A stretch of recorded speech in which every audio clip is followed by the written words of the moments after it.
В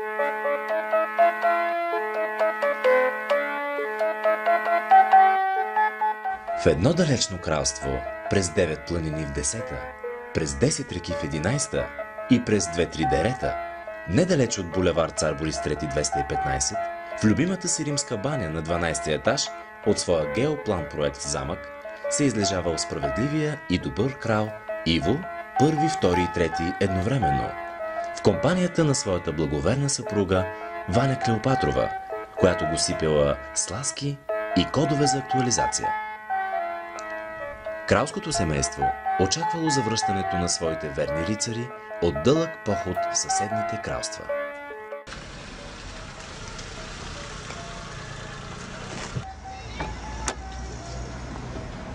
Много върви този парк, бе. Върви, ама тръжка като каруца, бе.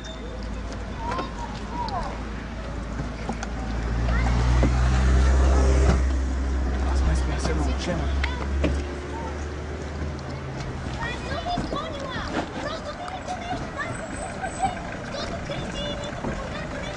Къде ме отведи навигацията?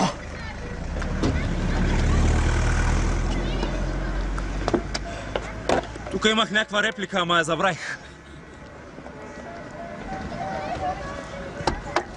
Ай, тясната охуа, бе. Стигнахме ли, бе? Къде е туалетната тук?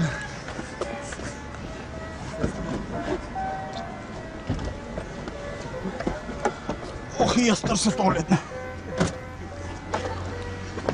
Ей, малко тясно ма събира, бе.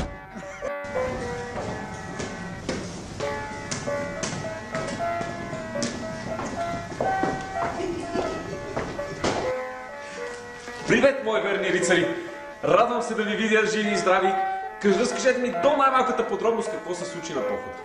Привет, велики кралю! Привет, велики кралю! Здрасти! Разказвайте. Разказвайте по-бързо. Нямам търпение да чуя всичко. В прослава на вашето име ние разрушихме, разгромихме и опожарихме.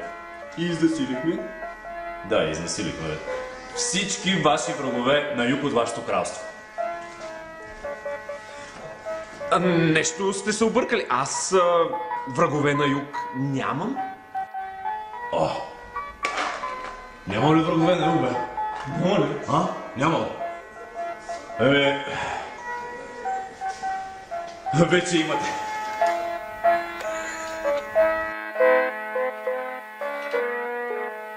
Ама дайте само да е тихо.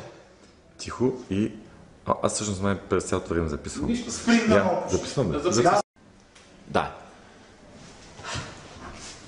И сега те трябва да ме поздравява. Не бе.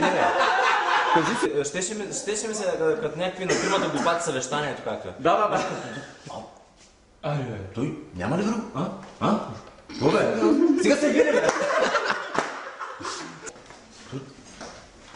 Няма ли друго, бе?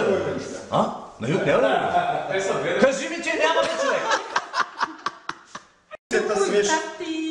Те на рамото, като пушка, свеж. Нещо си открил. Нали така с трофей? Вече имате прекрасен финал.